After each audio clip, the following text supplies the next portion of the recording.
Hello and welcome back to Introductory Astronomy.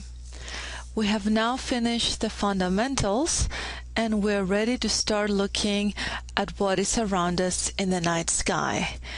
And of course the first thing we see is stars, and the closest one to us is our sun.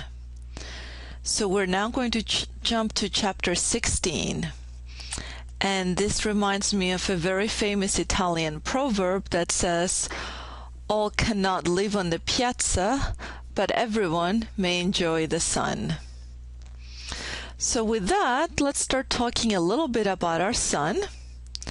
It is the main source of energy that powers weather, climate, and all life on Earth.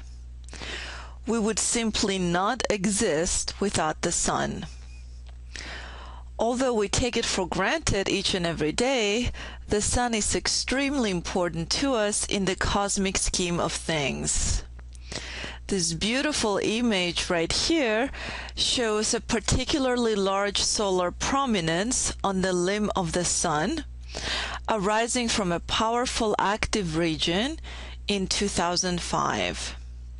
This image you see right here was acquired by the Solar and Heliospheric Observatory, which is a 2-ton robot parked in space between the sun and the Earth. Its sole job is to stare at the sun unblinkingly 24 hours a day, eavesdropping on the surface, atmosphere, and interior of this huge ball of plasma. In this chapter, we're going to cover the physical properties of the sun, the solar interior, the sun's atmosphere, solar magnetism, the active sun, the heart of the sun, and we will conclude with observations of solar neutrinos. So let's begin with the physical properties of the sun. This is our sun's celestial profile. Radius of 700,000 kilometers. A mass of 2 × 10⁻30 kilograms.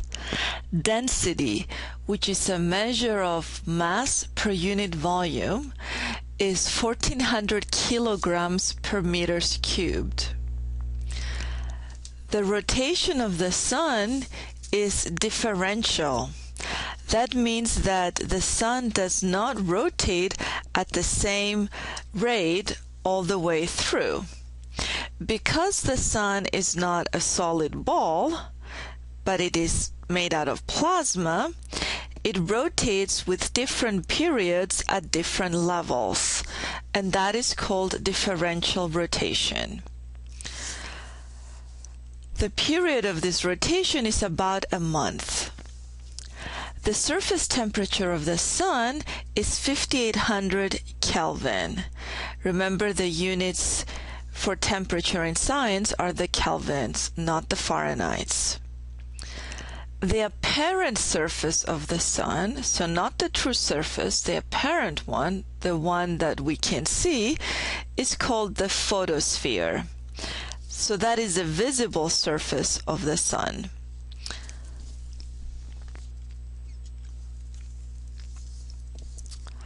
Here is another picture of our sun. This, of course, is a filtered image of the sun, and if you look at the bottom right, we're seeing it in the visible part of the EM spectrum. Notice how there are some sunspots in this picture, and we can see the sharp edge of the sun due to the thin photosphere and the corona. In terms of the outer layers of the sun, or what we would call the sun's atmosphere, we have the photosphere, and right above that is the chromosphere, and on the very top is the corona. The inner part of this composite filtered image of the sun shows the sharp solar edge, although our star, like all stars, is made of a gradually thinning gas. The edge appears sharp because of the solar photosphere being so thin. The outer portion of the image is the solar corona, which is normally too faint to be seen, but during an eclipse, when the light from the solar disk is blotted out, then we're able to see that. The visible surface of the sun, which we call the photosphere, looks like a smooth layer of gas marked only by a few dark sunspots that come and go over a few weeks. Remember, although the photosphere seems to be a distinct surface, it is not solid. In fact, the sun is gaseous from its outer atmosphere right down to its center. The photosphere is the thin layer of gas from which Earth receives most of the sun's light. It is less than 500 kilometers deep. And if the sun magically shrunk to the size of a bowling ball, the photosphere would be no thicker than a layer of tissue paper wrapped around the ball. Now below the photosphere, the gas is denser and hotter and therefore radiates plenty of light. But that light cannot escape from the sun because it is blocked by the outer layers of gas. So you cannot detect light from these deeper layers. Above the photosphere, the gas is less dense and so is unable to radiate much light. Here is a beautiful picture of the solar structure. The outer layers are not to scale, and at the very center where we have the core is where nuclear fusion takes place. Remember, the photosphere is the visible surface of the sun. Below it lies what we call the convection zone. Then it's the radiation zone, and right at the center is the core.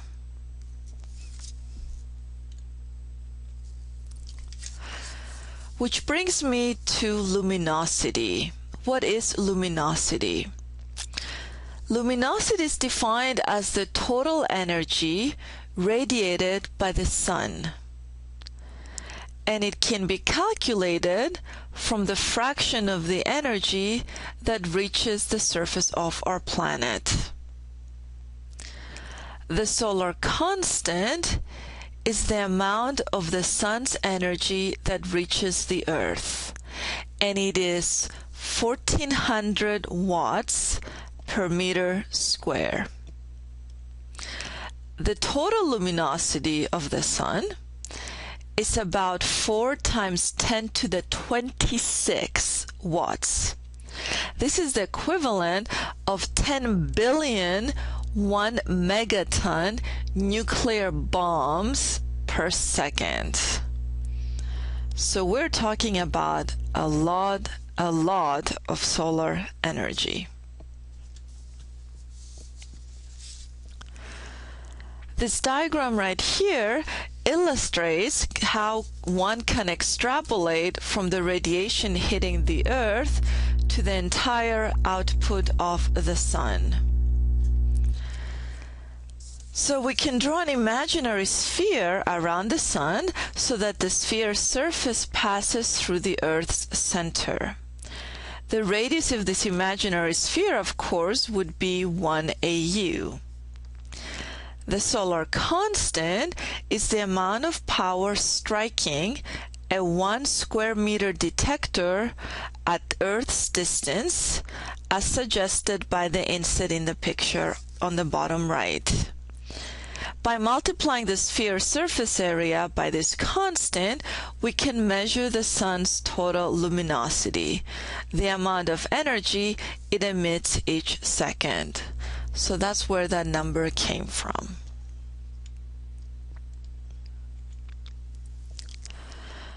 Now I mentioned how the sun is not a solid sphere.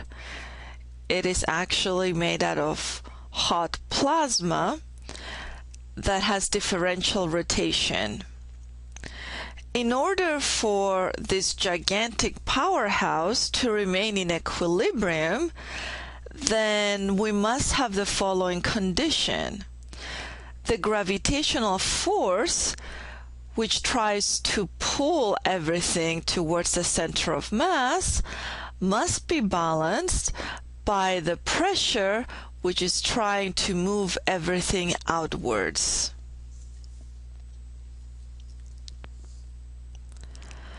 We call that the hydrostatic equilibrium, the balance between the outward pressure of hot gas and the inward pull of gravity.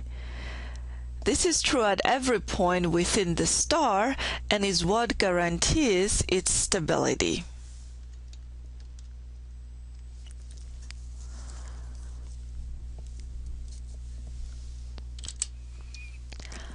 I'd like to talk a little bit about heliosysmology. The sun can vibrate in millions of different patterns or modes, and each mode of vibration corresponds to a different wavelength vibration penetrating to a different level. By measuring the Doppler shifts as the surface moves gently up and down, as shown in the picture on frame A, astronomers can map the inside of the sun. So these are pictures of solar oscillations. In frame A, by observing the motion of the solar surface, we're able to determine the wavelengths and therefore the frequencies of the individual waves and deduce information about the sun that cannot easily be obtained by any other means. The alternating patches represent gas moving down or away from us, which is red shifted, and up or coming towards us, which is blue shifted. In frame B, depending on their initial directions, the waves contributed to the observed oscillations may travel deep inside the sun, providing vital information about the solar interior. The wave shown closest to the surface here corresponds approximately to the vibration pattern depicted in frame A. So Doppler shifts are very useful even for providing us solar spectral lines, which help us figure out the vibration modes of the sun.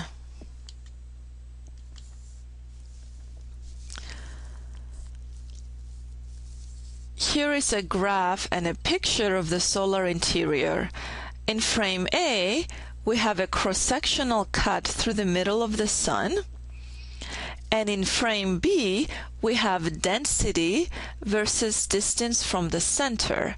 And as you can see, the sun is more dense in the core, where the distance from the center is close to 0.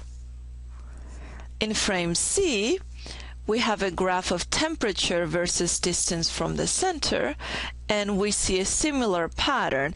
As we head closer to the center, towards the core, the temperature is increasing.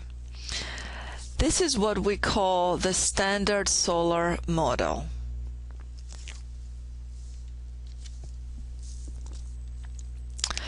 Now, energy is being created at the core of the sun, but somehow it has to go through all the layers and come out on the surface. The way it does that is by what we call energy transportation.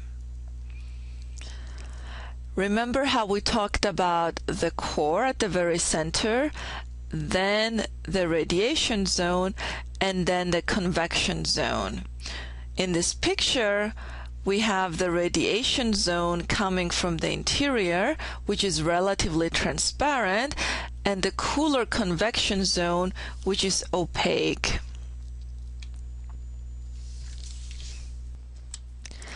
The upper interior region can be visualized as a boiling, seething sea of gas. Near the surface, each convective cell is about 1,000 kilometers across.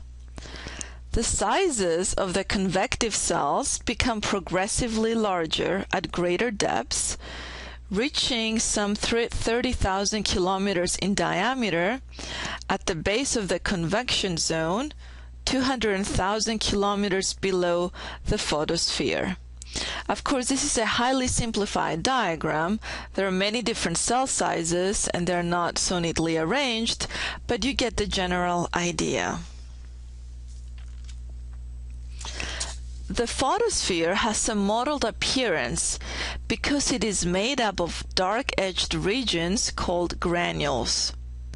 The overall pattern is called granulation. Each granule is about the size of Texas and lasts for only 10 to 20 minutes before fading, shrinking, and being replaced by a new granule. Spectra of granules show that the centers are a few hundred degrees hotter than the edges, and Doppler shifts reveal that the centers are rising and the edges are sinking at speeds of about 0.4 kilometers per second. Based on this evidence, astronomers recognize granulation as the surface effects of convection just below the photosphere. Convection in general occurs when hot fluid rises and cool fluid sinks, as when, for example, a convection current of hot gas rises above a candle flame. You can also watch convection in a liquid by adding a bit of cool non-dairy creamer to an unstirred cup of hot coffee. The cool creamer sinks, warms, expands, rises, cools, contracts, sinks back again, and so on. And this creates small regions on the surface of the coffee that mark the tops of convection currents. Viewed from above, these regions look a lot like solar granules. In the sun, rising currents of hot gas hit small regions of the photosphere, which, being slightly hotter, emit more blackbody radiation and look brighter. The cool sinking gas of the edges emits less light and thus looks darker. The presence of granulation is clear evidence that energy is flowing upward through the photosphere.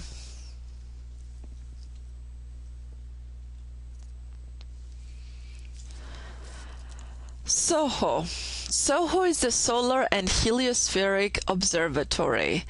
It orbits the Earth's first Lagrangian point outside the Sun's magnetosphere. The observatory has multiple instruments that are used to measure the magnetic field, the corona vibrations, and ultraviolet emissions of the Sun. Your book has a whole section on eavesdropping on the Sun using SOHO.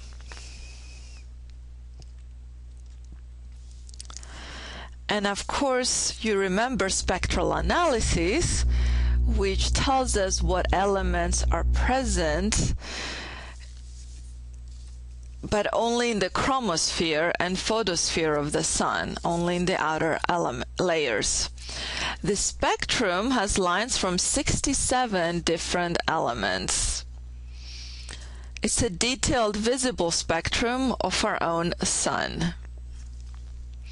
And remember, those numbers correspond to wavelengths, and those wavelengths are in nanometers, since the visible wavelengths are between 400 and 700 nanometers.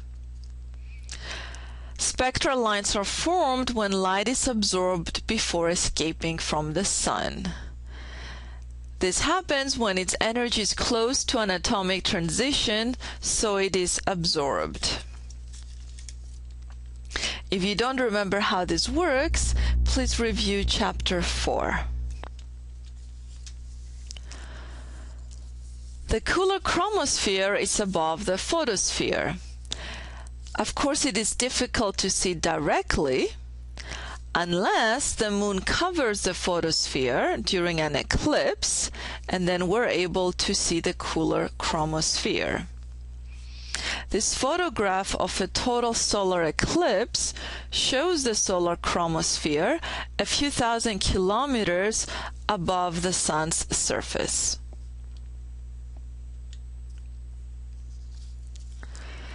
This is a picture of small solar storms in the chromosphere, and they emit what we call spicules. Spicules are narrow jets of gas that last only a few minutes. They appear dark against the face of the sun. Now, why is that? Well, the only reason they appear dark against the face of the sun is because they're cooler than the underlying photosphere. So solar spicules are short-lived, narrow jets of gas that last a few minutes and can be seen sprouting up from the solar chromosphere. This is a hydrogen alpha image of the sun. And you can see how they're very thin, dark, and spike-like regions, which is how they got their name spicules. The solar corona can only be seen during an eclipse if both the photosphere and the chromosphere are blocked. This photograph clearly shows the emission of radiation from a relatively inactive solar corona.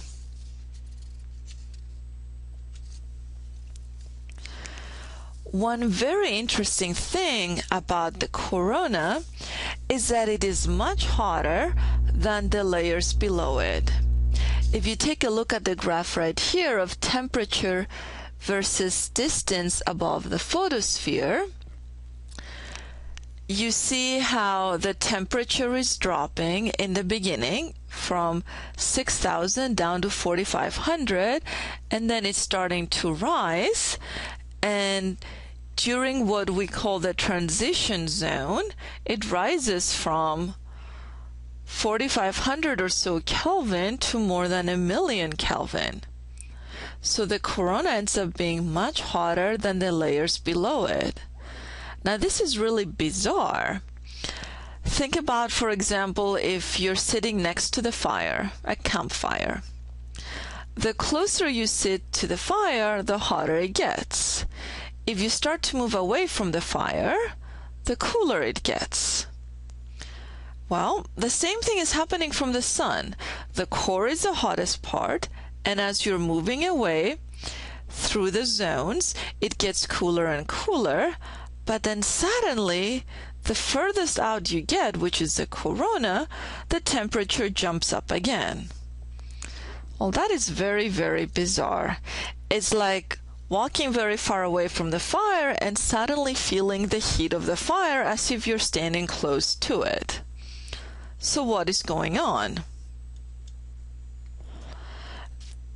The corona must have some kind of heat source. There's no other way that it would just spontaneously get hotter. The best current model to explain this is electromagnetic interactions. And we will talk about how magnetism works in the sun in the next slide. These are pictures of sunspots. Notice how they're very, very large. They can have a big diameter, several thousand kilometers. They appear dark because they're slightly cooler than their surroundings. In frame A, you see an enlarged photograph of the largest pair of sunspots, and this figure shows how each spot consists of a cool, dark inner region, and we call that the umbra, surrounded by a warmer, brighter region called the penumbra. Again, the spots appear dark because they're slightly cooler. They're still very, very hot, thousands of degrees Kelvin, but just a little bit cooler than their surrounding photosphere. Frame B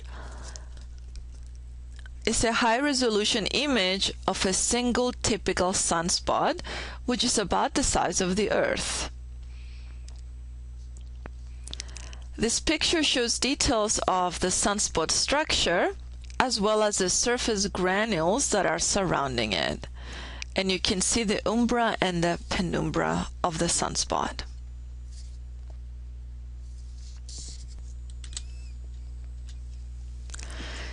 Heliosysmology can map the rotation throughout the interior of the Sun, and it has found, just like we said before, that different levels in the Sun rotate with different periods. This phenomenon is called differential rotation, and it is clearly linked with the magnetic cycle. Now, sunspots come and go typically in a few days. And notice in the picture right here, in frame A, sunspot pairs, the dark orange, are linked by the magnetic field lines, the blue curves.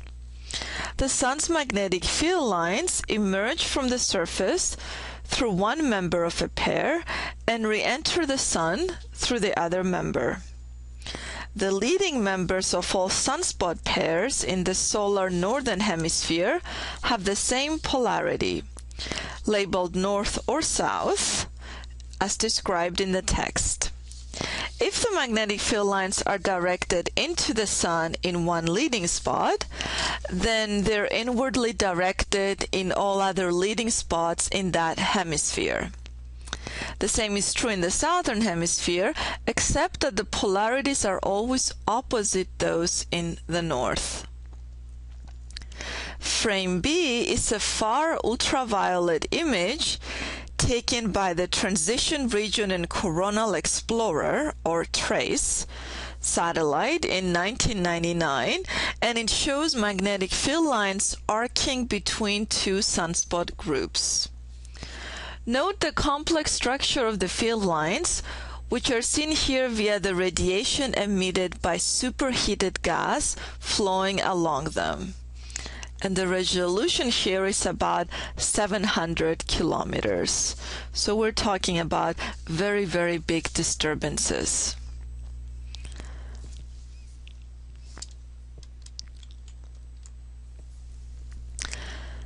Although the magnetic cycle is not fully understood, the Babcock model, which is named after its inventor, explains the magnetic cycle as a progressive tangling of the solar magnetic field due to the Sun's differential rotation. Because the electrons in an ionized gas are free to move, the gas is a very good conductor of electricity. So any magnetic field in the gas is frozen into it. If the gas moves, the magnetic field must move with it. Differential rotation drags the magnetic field along and wraps it around the Sun like a long string caught on a turning tube. Rising and sinking gas currents twist the field into rope-like tubes which tend to float upward. This model predicts that sunspot pairs occur where these magnetic tubes burst through the Sun's surface. At the end of what is called the 11-year sunspot cycle, the new spots appear with reverse magnetic polarity. So after about 11 years of tangling, the field becomes so complex that adjacent regions of the Sun begin changing their magnetic field to agree with neighboring regions. The entire field quickly rearranges itself into a simpler pattern, and differential rotation begins winding it up to start a new cycle. But this newly organized field is reversed, and the next sunspot cycle begins with magnetic north replaced by magnetic south. Consequently, the complete magnetic cycle is 22 years long, and the sunspot cycle is 11 years long. Looking at the pictures right here, in frame A, you see the annual number of sunspots during the 20th century and beyond, showing 5-year averages of annual data to make long-term trends more evident. The approximately 11-year solar cycle is clearly visible. At the time of minimum solar activity, hardly any sunspots are seen. About 4 years later, at maximum solar activity, about 100 to 200 spots are observed per year. The most recent solar maximum occurred in 2001, so we're definitely due for a solar maximum. In the inset on frame B, sunspots cluster at high latitudes when solar activity is at a minimum. They appear at lower and lower latitudes as the number of sunspots peaks. They're again prominent near the sun's equator as solar minimum is approached once more.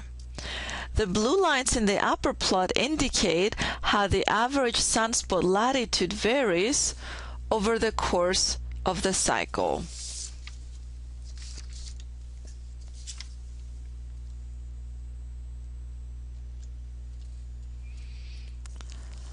Again, this is really a 22-year magnetic cycle because of the switch in the spot's polarity between the northern and southern hemispheres. The sunspot cycle itself is every 11 years. The Maunder minimum took place in the late 1600s, and it was the recording of very, very few, if any, sunspots.